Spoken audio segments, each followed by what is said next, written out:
Hey Springfield, my name is Aaron Clark, and what you're about to watch are stories designed to create compassion, care, and love for one another in our community. We all have a story, we all have history, we all have an authentic story, and with that comes good, bad, and the ugly. But when we know each other's stories, when we hear each other's stories, it gives us the capacity to show more compassion and love for one another. So let's check out a video of an authentic story from one of your neighbors.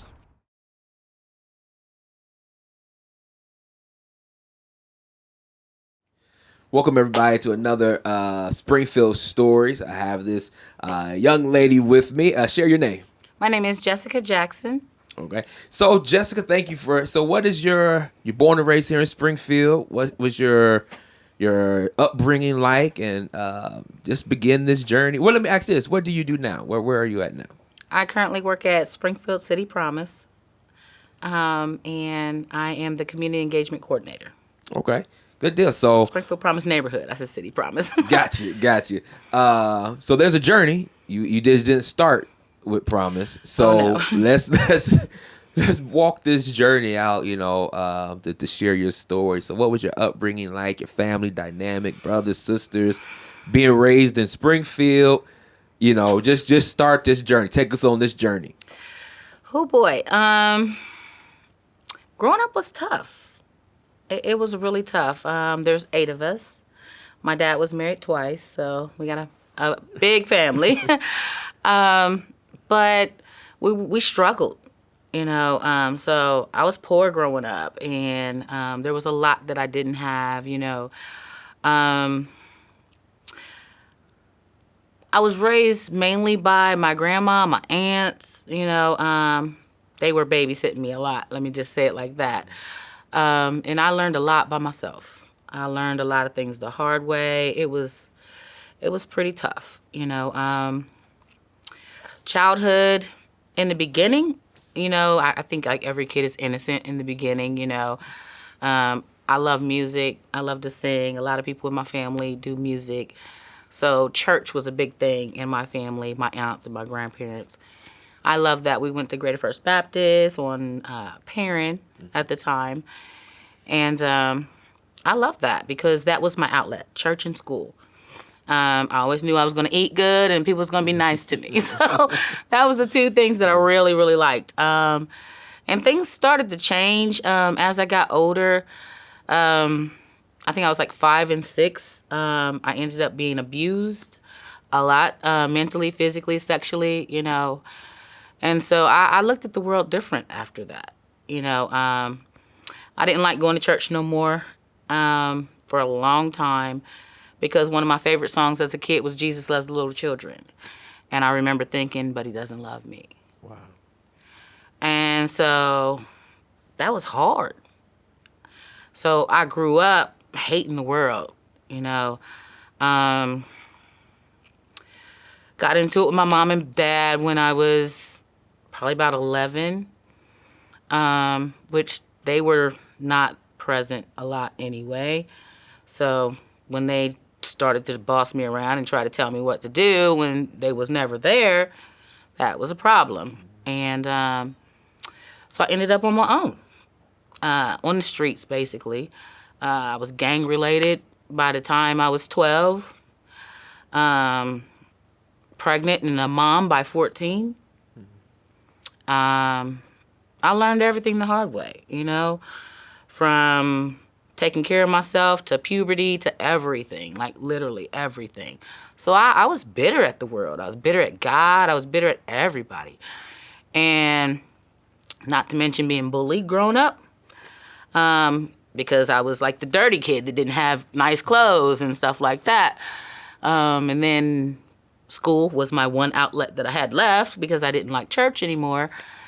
And, when one day I hauled off and hit somebody that was bullying me and they didn't mess with me no more, I started hitting them all, And next thing you know, I was labeled the bully. And so then I got a bad rep and started getting suspended and getting in trouble. So then I didn't like school anymore, And so it was just like me against the world, So my gang, so-called gang members, friends, that was my family. You know, I was on the street and I was wanted. I was loved, you know, and smoking weed and drinking and hanging out all night. I mean, who didn't want to do that, right? So that was pretty much what I did for years. I don't even know how I know how, but I don't know how I ended up pregnant because I was a tomboy, but I mean, technically I know how, but yeah, I was baggy clothes, like Afro puff, you know, like it was not anything feminine, you know, until after my first kid. That's when I first got feminine, and was still rough though. And it's, I don't know, it's crazy. I grew up on the streets. I say I was out there probably until I had Yana when I was 19. So yeah, probably until I was about 19 or 20. Wow.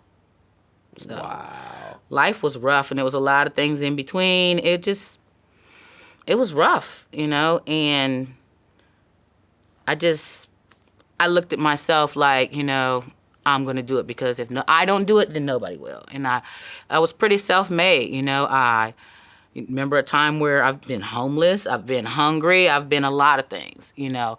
And going through all of those things, I knew what I didn't want to be anymore. You know, so whether that meant I had to steal to not be hungry or whatever I had to do, I did that. Sometimes it got me in trouble, of course, but, you know, juvenile. I'll say I was in and out of juvenile. Probably have a juvenile record, like a book, and it was mainly just stupid stuff, really, especially in the wintertime. Because it's cold outside. So I would steal a candy bar and wait for the cops, like something stupid. And then I was on probation, so they'd be like, really, Jessica? I'm like, yeah, okay, you know. Oh, so you was doing that because you were home, you was on the street, so you needed a place to go to get out the cold. That's 3 hots in a cot. Wow. I mean, and you know, and then, of course, they call your parents because you're a juvenile, and they would always come up and try to be like the loving, you know, parents. Oh, Jessica, I told you, and I don't know what I'm going to do with her. And I'm like, yeah, okay. Like, really? Like, here we go with this charade, more or less. My mom more than my dad. My dad was actually kind of there a little bit. He was there more than my mom was. But he didn't know how to be a dad. Mm-hmm. He was trying to be my friend. And I really needed him to be my dad. Wow. You know? All my friends thought that my dad's house was the cool house because I could do whatever I wanted. I could drink, I could smoke, I could go anywhere. Everybody else needed permission. And they had the check-in and all of that. And I wanted that. Wow. They all wanted to spend the night. Everybody said they're spending the night at my house because that meant they could do whatever they want. You know, their parents didn't know that, right. Of course. But, you know, and so that's what they thought, but I wanted what they had. They wanted what I had, and neither one of us understood until it was old. We were older, you know, and it was just really, really tough. I remember one time I stayed gone for 2 weeks on purpose just to see if I would come on a milk carton. Wow. It was the stupidest thing, but I made all my friends call the house and look for me. So just because I figured if everybody was looking for me, it would make them wonder where I was at. And they didn't. Nobody cared. And I came in the house, and I remember coming in the house, and my dad was sitting there, and he said, hey, Jessie. Like he had just seen me 5 minutes ago. And I was just done with that. Like, I was just done. Like, that was like my knowing whether or not I was tripping, you know? Yeah.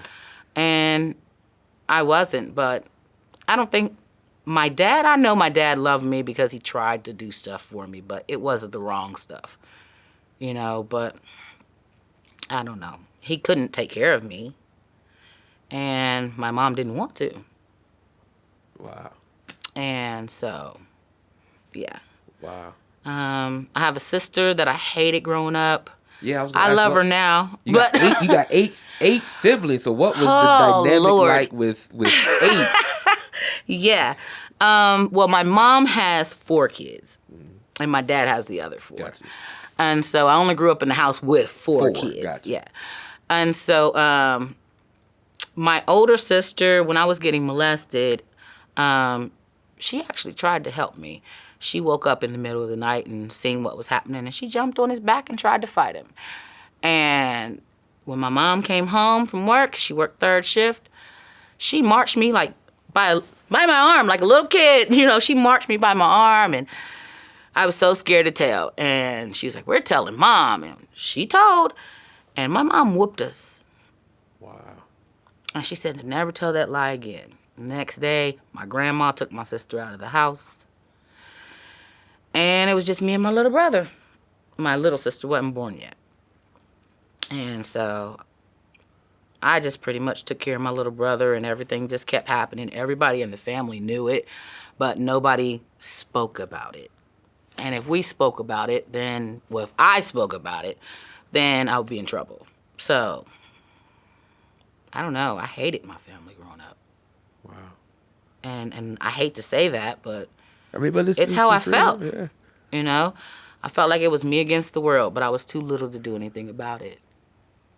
You got, you know, it's an honest feeling, you know what I'm saying? Of course, you know, it's not ideal to say that, you know, I hated my family growing up, but that's your honest feeling, because I often think how many other people, you know, who's watching this or feel like that right now, like, man, I really, really just hate the dynamic or how I'm growing. How many young people are in that place right now, you know, feeling like I hate this space. I hate the fact that I can't do anything. I'm young. Nobody's believing me. You know, so it's a very honest feeling. Yeah, and I feel open enough to share that because I know at church one time, and this was when Servant J was Reverend Maynard at the youth church, and they wanted me to say my story back then when I first joined the youth ministry, and I didn't want to. I was terrified. Like, the kids like me at that point, and if I say my stuff, then they're not going to like me no more. You know, I just feel like everybody had good families, this way, that way. And when I shared my story, the impact that it had, I was like, wow. Like, wow. You know, so now it's still scary. Like, it makes me nervous talking about it a little bit. It's still kind of scary, but if I could help somebody with that,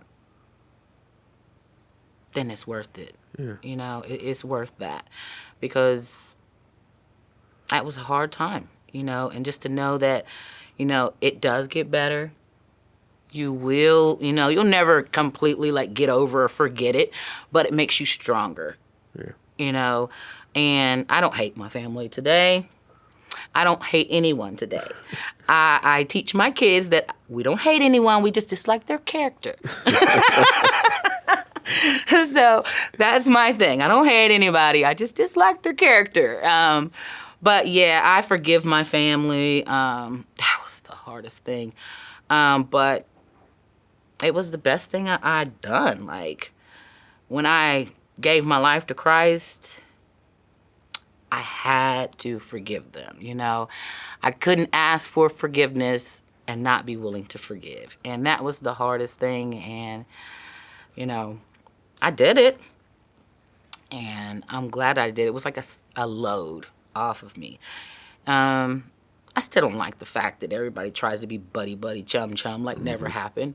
Like nothing ever happened. Like, they just pretend we've been this close-knit family, and they didn't do that until I went off and did better for myself. I left. I was gone for like 24 years. Wow. Out of Springfield. I had to leave because I felt like I couldn't do better without getting away from the pain. Mm-hmm. And now I know that wasn't the case, but for me at that time, that's what I felt like I needed to do. And I left, and I still was wild when I first left. God, that didn't change. But it slowly changed. And in having kids, that helped. You know, it helped. It was a painful journey having kids as well, but with the things that we had to go through. But It made me see a part of me that I never wanted them to go through. Yeah. And it made me look at the world, mainly children, differently. Me and my neighbor, Jessica, her name's Jessica too, we started this thing called Mere I Can. And it was basically working with troubled youth. And that was so important to me because I was what they call troubled youth. Mm-hmm. I call it misunderstood because I wouldn't have done all of the things had somebody paid attention to what was making me act that way. Wow. I did everything I was big and bad enough to do. I cussed people out. I was rude, disrespectful. I was a lot of things. Just because nobody else cared. Right. Didn't care about me. Why should I care about you? And that's how I felt, you know. And it was amazing to see the respect and the love that I got from some of these kids that didn't respect and love nobody. And people couldn't understand, like, wow. You know, I even adopted one of them. Mm-hmm. And he was 4 years old and he wasn't fosterable. Wow. He was on his way to a group home. 4 years old, about to turn 5. Because he wasn't fosterable. What does that mean? Like, what do you... Nobody wanted to deal with it. I mean, when you're kicked out of 3 preschools. Wow. You know, because he was raised to think he was a gangster thug and a killer. And I mean, that's how he talked to you when he was this big. Like, he kept my prayer life strong, I'll tell you that. Definitely, you know, but I thought, wow, how can you say you want to make a difference? And how, no matter how much you're doing for other kids that don't live with you, how can you try to tell other people how to do different things when you're not willing to do it yourself? Right. And against everybody else's words of wisdom, I brought this kid home, and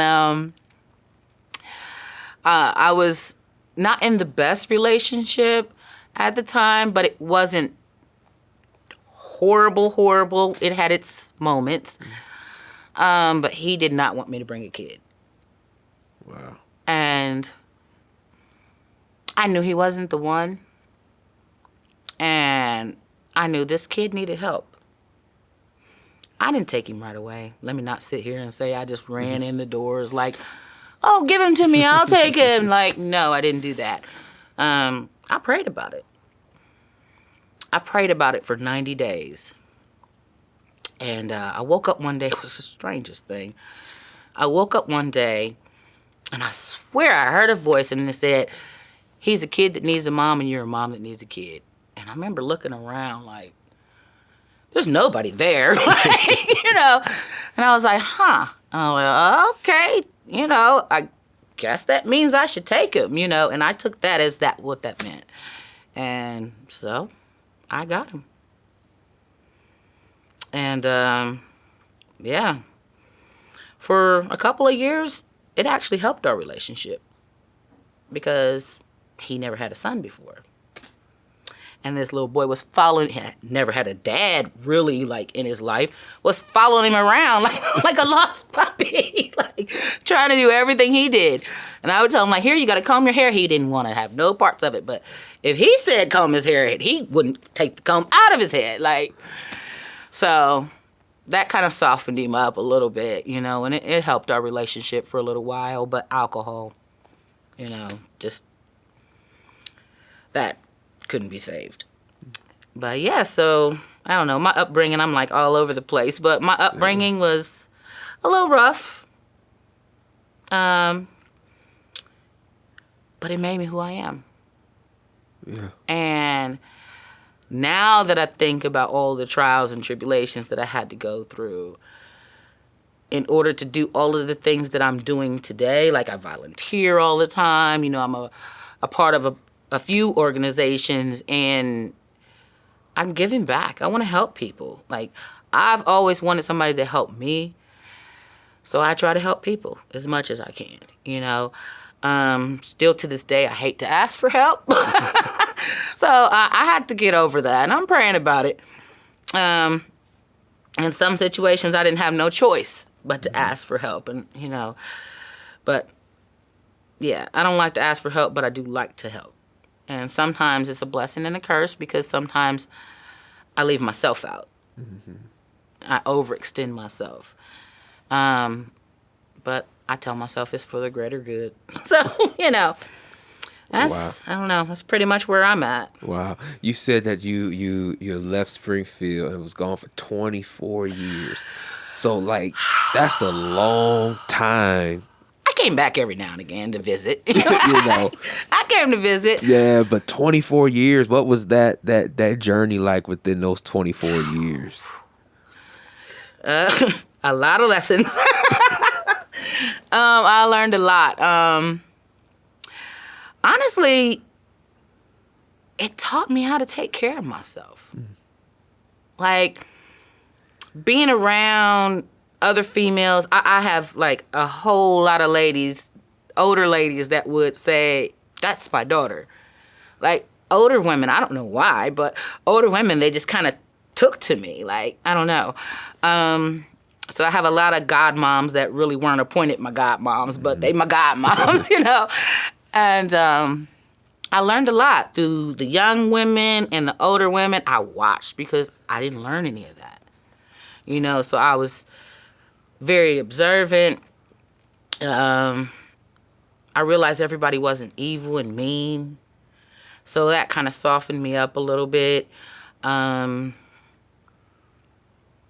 My daughter really softened me up. Like, when I had my daughter.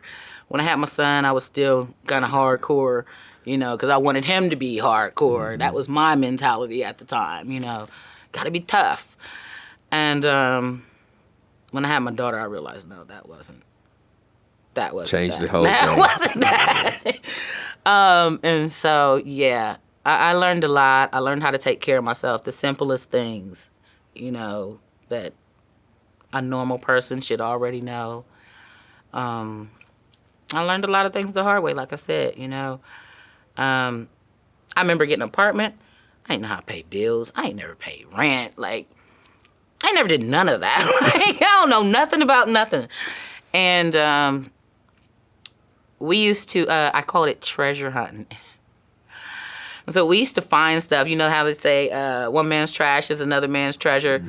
And so, like, we would see, like, a table or end table or something, like, going down the street. And I'm like, oh, or sometimes even behind the little Goodwills. That probably wasn't legal. But but I would see stuff like, and so at night, I used to tell my kids that we was going treasure hunting.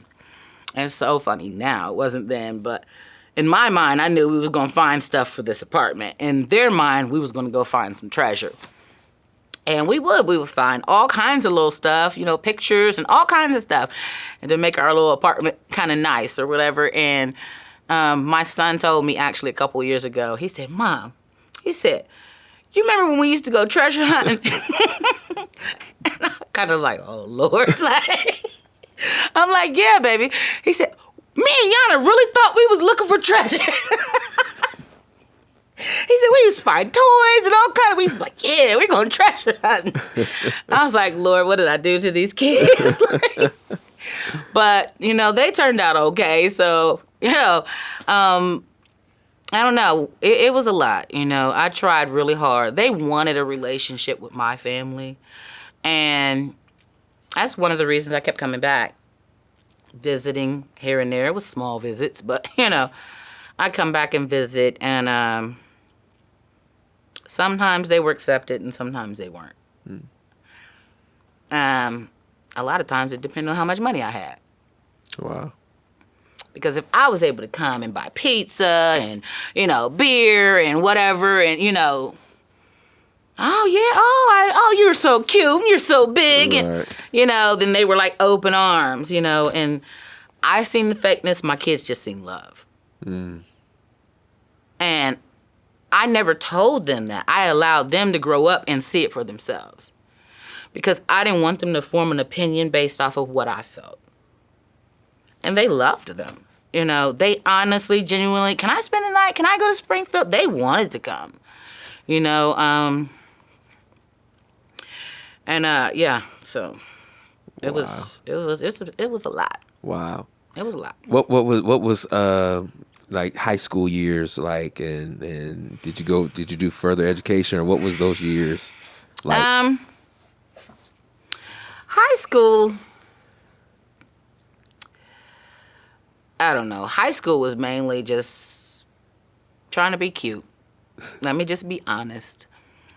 Just after I had my son, I found out I had curly hair. I know that sounds really stupid, but my hair had always been nappy. I ain't never combed my hair. I pushed it back like this and it went into a ponytail. Like literally, that was my hairstyle.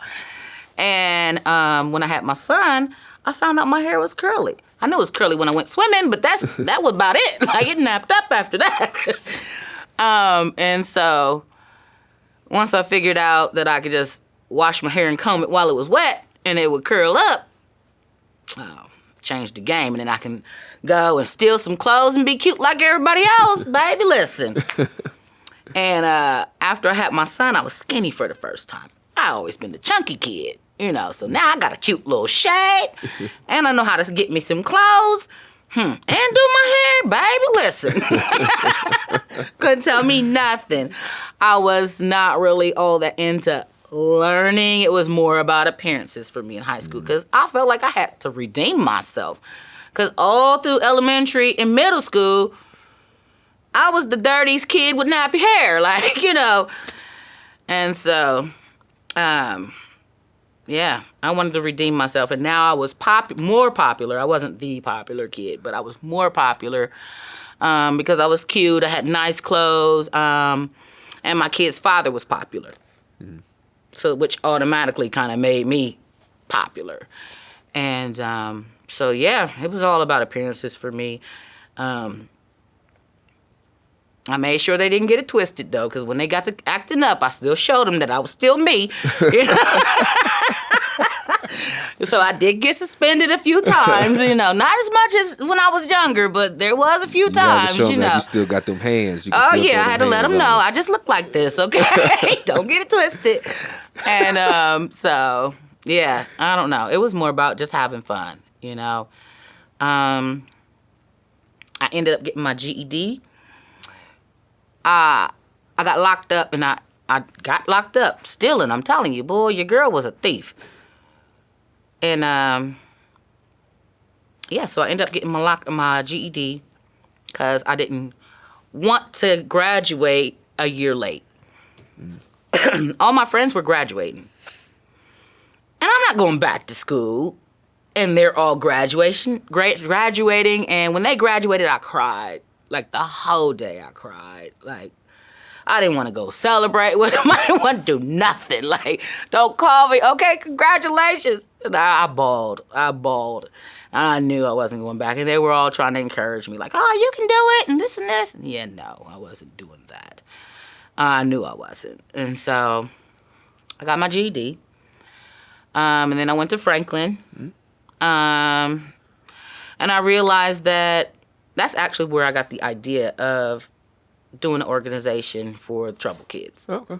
Because I was going to school for business, and I thought, and they were like, always like, you got to do something you're passionate about. And I was thinking to myself, like, the only thing I'm passionate about is singing, but I'm scared to sing in front of folks, so I can't do that. That's not going to happen. But I love kids, and I love the fact that somebody needs to advocate for the ones that are troubled. Mm-hmm.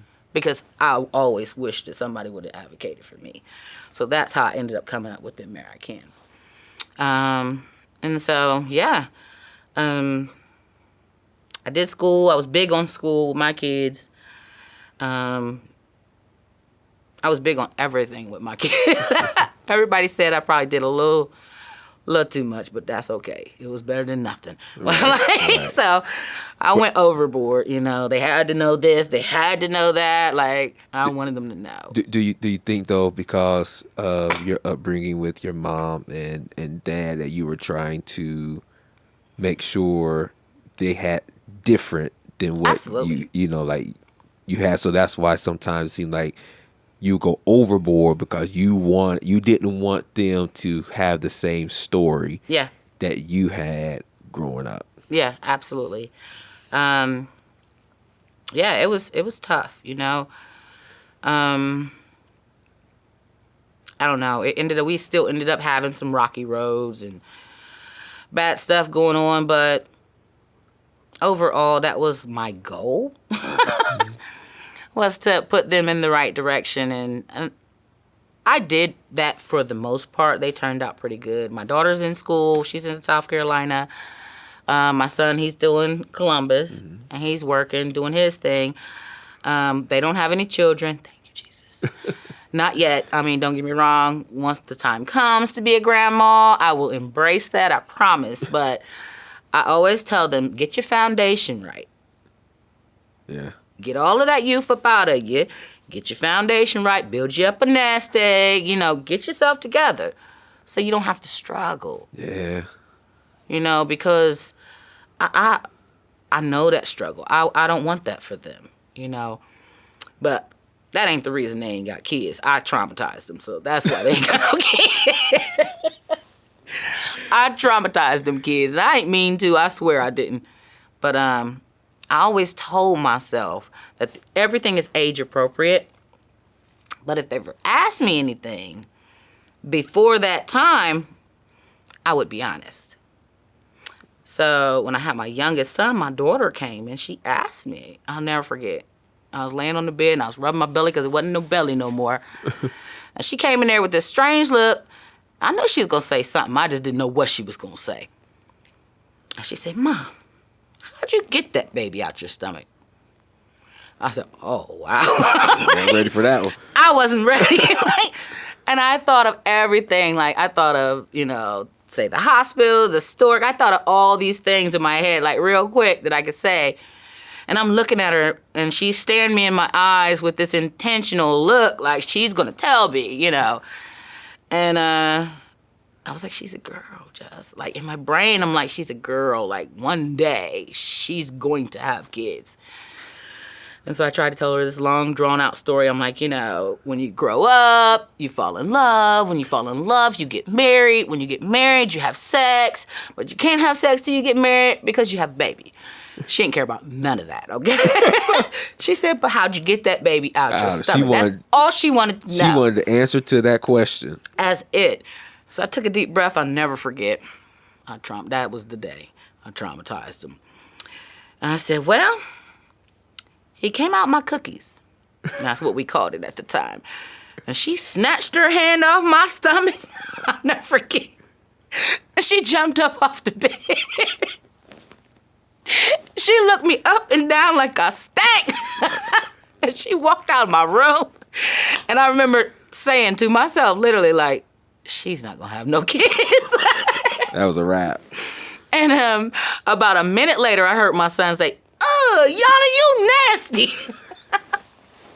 I was like, uh-oh. Well, the brother knows. And just like my sister marched me to my mama, that's how he marched her to me.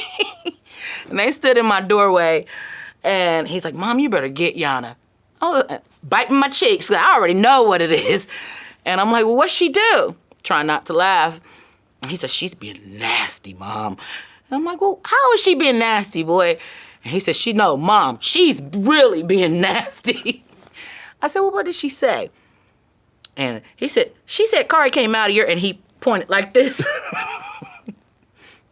And she's looking, she's not flinching or nothing, because she know what I just said. And I said, well, he did, and so did you and Yana. And they both got this disgusted look on their face. And they looked at each other, they looked at me, they looked at each other. And they both walked out. I didn't hear from them for about an hour or two. They ain't say nothing. They were contemplating that from this day. They was making a pact that we ain't having kids.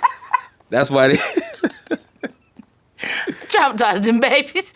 And I knew, too. I was like, oh, man, I just messed up grandmahood. Like, I knew it. And but they never spoke about it again. So I was like, well, okay, well, that was an easy conversation, you know. And about a week or two later, they spent the weekend in Springfield at my sister's house. And she called me. It's probably like 11:45. I thought something was wrong. You calling me almost in the middle of the night. And she's like, thanks a lot. And she's blessing me out. And I'm like, what did I do? I'm all the way in Columbus, you know. And she's like, my kids know where babies come from. I was like, oh, well, saved you a talk. I didn't mean to. And so, I don't know. For some reason, I thought they forgot about it, but they couldn't wait to get around their cousins and tell them, tell them about it. Yeah. Wow. That's, parenting. Well, you never know. You never know with parenting, but, it is, as you grow now, you graduate or you at Franklin, right? Business. What was the journey there? And bring us on up to where you are at now. I went to Franklin and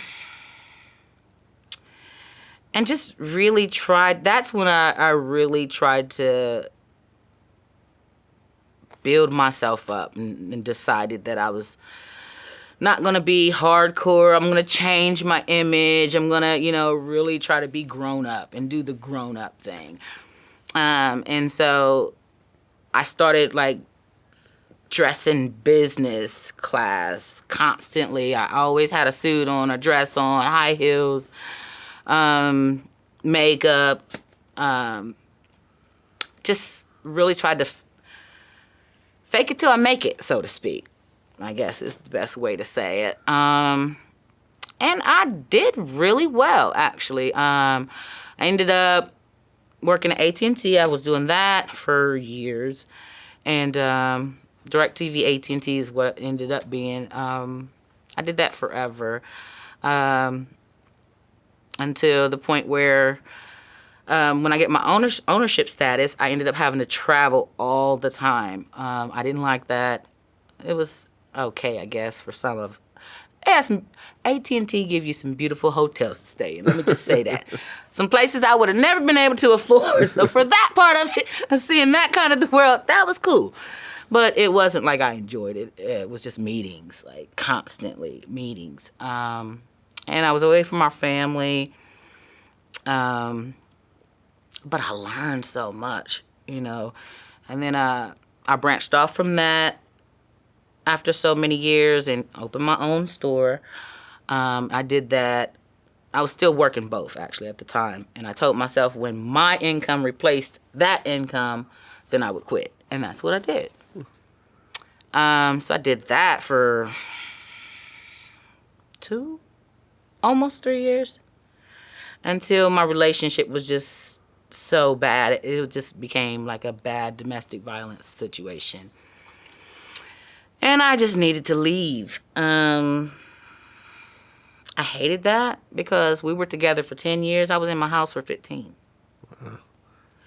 So that meant I had to leave my house, my store. I had to leave everything because me staying there and leaving wasn't working. And I'm a mom.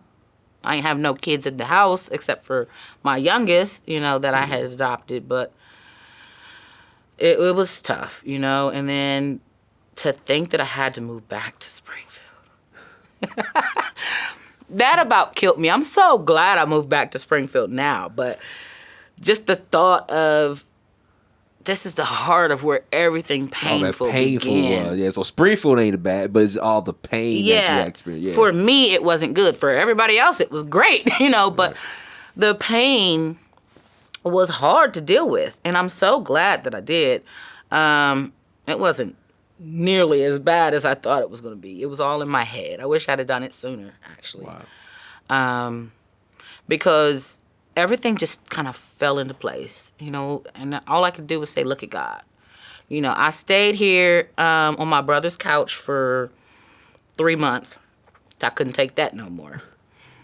And it made me deal with my pride because I was not going to move to no projects, okay? I just wasn't doing that. I didn't want to do that. I told myself I wasn't moving backwards. And the fact that I had to leave everything and start over with basically nothing, we came with what could fit in my car. Wow. And it was a lot.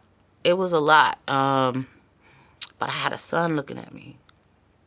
And he knew I always made a way. And so as long as I stayed strong and I wasn't falling apart, he was cool.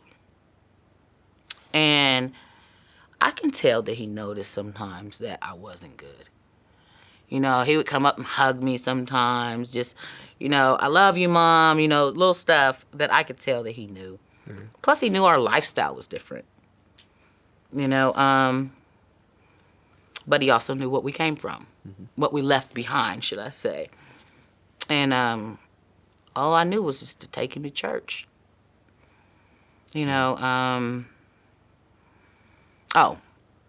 I did reconnect back with God before all of that, before I came back to Springfield. Well, I forgot I left that part out, but I did reconnect with God. But thankfully, I had done that because I knew to take him to church. Right. You know, and I don't know, for the longest time, I didn't really want anybody to know my situation. I already felt bad enough. There were some people that were in the church that did know my situation because they was my Facebook friend. Mm-hmm. And it was on Facebook. Right. And so, I don't know. I felt like everybody knew even though they didn't know.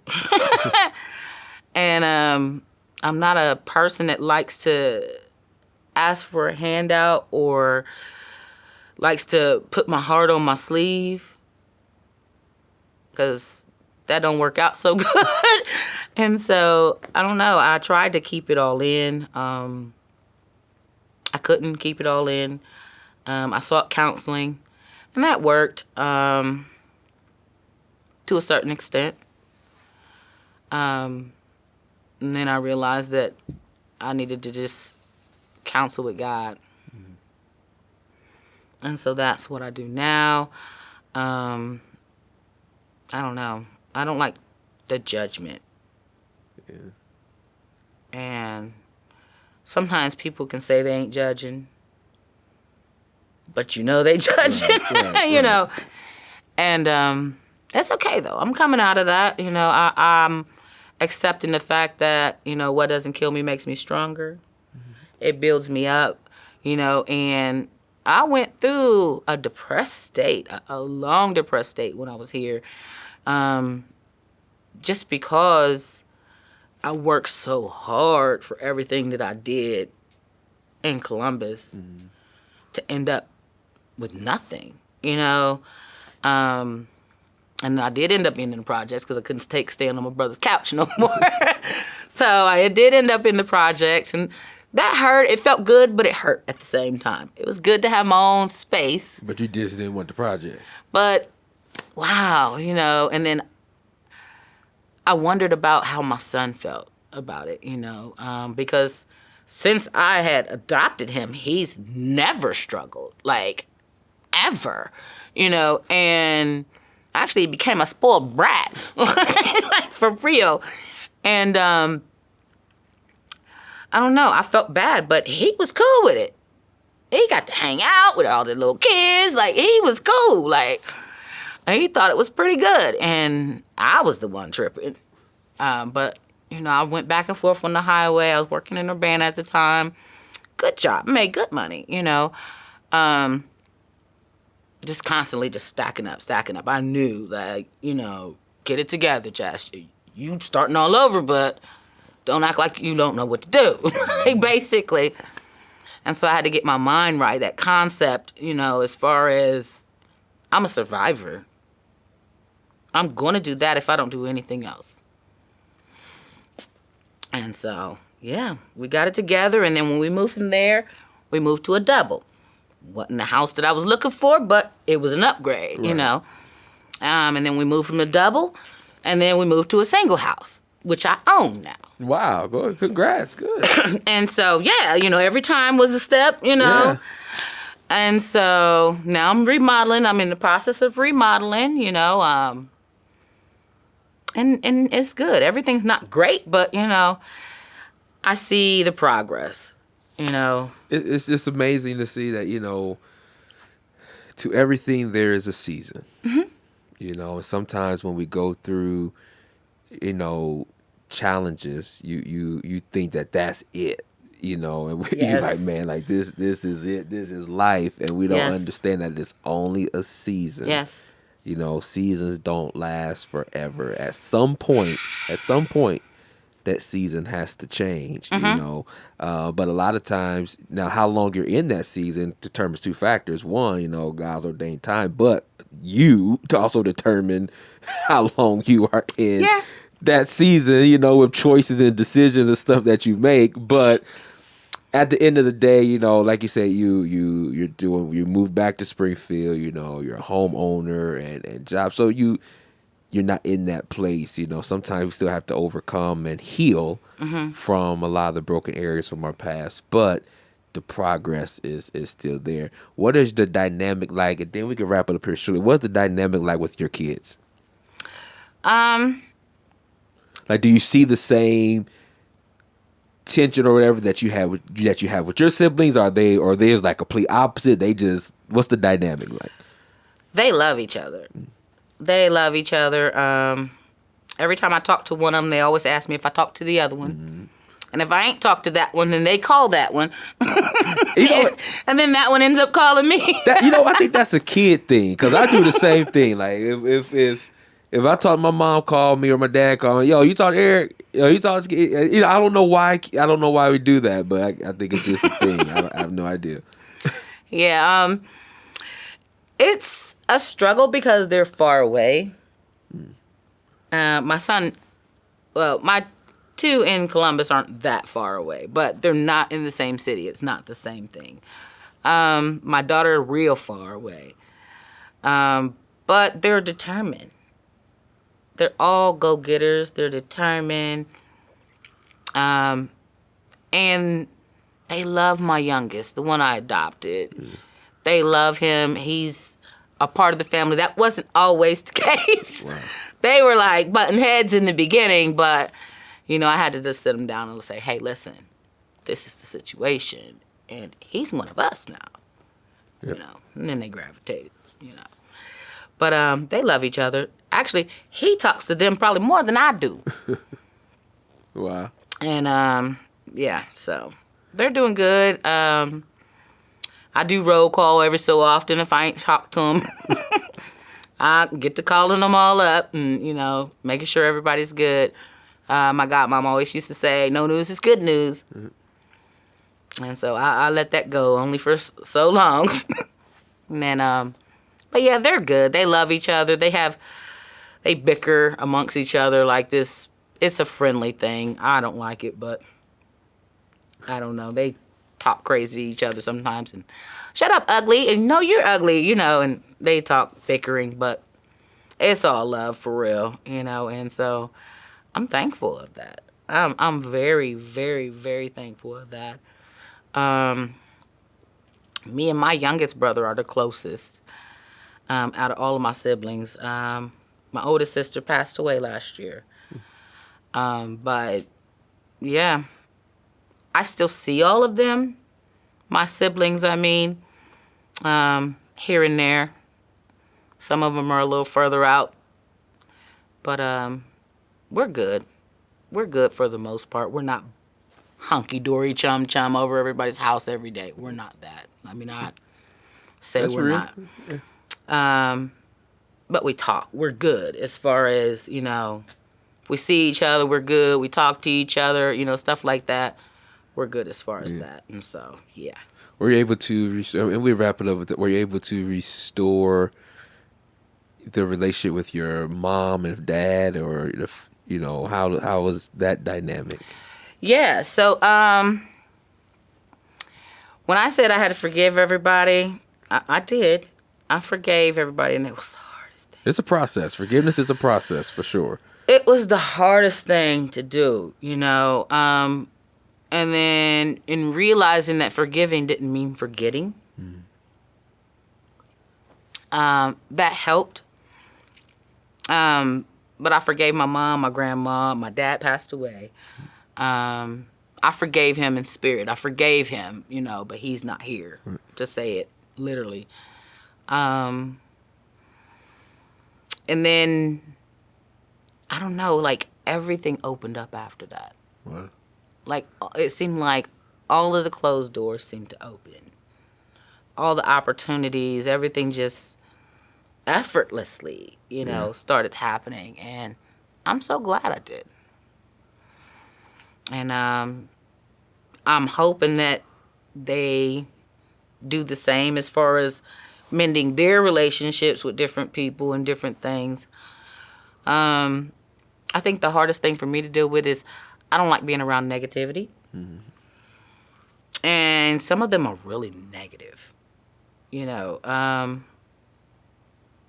that's hard. I got to be around them anyways. But they're negative, so I don't know. I just try to take a deep breath. Sometimes I'm like, gee whiz, like, can't you say something good for a change? Everything is bad, Or I give her a ride or something, and like, all these cars, and there's this, and this, daggone. Like, you ain't even the one driving. Like, why are you so mad? I mean, everything. Like, and this is like, wow, like, it makes me think, like, was I like that? Like, and then that makes me check myself more because I don't want to be like that. Like that, right. And so, I don't know, but they're good. I forgave everybody. They don't always make it easy, but, they're good. And now I'm like the one that they want to be around. It's funny. Like, I was the one that they pushed away and didn't want anything to do with. And now I'm the one that they flock to. And so, that takes some adjusting. But it's cool, though, because I try to teach positive vibes. I slip sometimes. Let me not say I don't. I slip sometimes. But for the most part, I try to keep my vibration high. Yeah. It's amazing what how forgiveness can unlock so many things that we don't think, that you don't think about, Yeah. And it's a reason why, God tells us to forgive, because it unlocks a lot of things when you just, not saying you forget, You don't forget. But you forgive, meaning that you don't harbor any hatred in your heart. And it actually heals that space, that hurting space. Like it, and it's the craziest thing. Like, I don't even know how. But it does. And just saying, even though all of this happened, and even though you may have done this, you may have done that. Sometimes you might admit it. Sometimes you might not admit it. But and I know what happened. But I forgive you anyway. I love you anyway. It's cool. I ain't even tripping off of it no more. I love you anyway. I forgive you. Let's not talk about it no more. Wow. That's growth. And they normally will give you a crazy look. Like, where's this going? But then when you don't bring it up and you don't talk about it no more, and then it kind of lightens the mood a little bit. You can feel that tension kind of, loosen up. And then it makes you not feel so bad, It's almost just like being the bigger person. Mm-hmm. Yep. That's amazing. That's amazing. Well, Jesica, thank you for sharing your story. Oh, you tell us where you at now. Shout out to Springfield Promise, and just where's your heart at now in the community. You're back here in Springfield. What do you see in Springfield and the growth and the positive things in Springfield before we close out? I'm excited. Like I said, I'm the community engagement coordinator at Springfield Promise Neighborhood. And then also, I just got nominated for the Springfield Health Foundation Board, as well as to be on the committee of the NAACP. And I'm just really excited to bring that healing to Springfield. I know there's a lot of hurting people out there. And hurt people hurt people. I'm a prime witness of that. I did that, and... Don't throw hands on nobody. I'm past that, Don't test me. Not just But yeah, I just really want to give back and do as much as I can. I volunteer a lot. But just to try to show people how to come back together. I want us to help each other instead of hurting each other. and the different sides of towns grew up differently, so they don't always understand each other. Mm-hmm. And it's funny now because now I've been for years living on a good side of town, so I understand the dynamic of how that was. It wasn't in Springfield, but it was the same type of situation. And so I understand the dynamic of where their mindset is, and I understand the dynamic of where the other people's mindset is, because that's where I came from. And so what I'm trying to do is to bring it all together so that everybody can have an understanding. Because if we understand each other, then we can get along, we can help each other. There's things that people here where I grew up at on the South Side can communicate and do to help people on the North Side. Mm-hmm. And there's vice versa. There's things on the North Side people can do to help the South Side people. And it's all about communication. Yep. We're meant to get along. Yep. And I want to help people on both eras stop being so angry. And I see from both sides, from the outside looking in, I've been gone. And when I came back, I see from both sides, And because I've lived in a high-class neighborhood, I understand from their point. And I've come from a lower-class neighborhood, so I understand from their point as well. And just to have that happy medium. Wow. I think that would be amazing. And I'm excited to try to put my imprint on that. Make it a little better. Wow. That's amazing. Well, thank you for sharing your heart. Thank you for sharing your story. We appreciate you, Jesica. Thank you.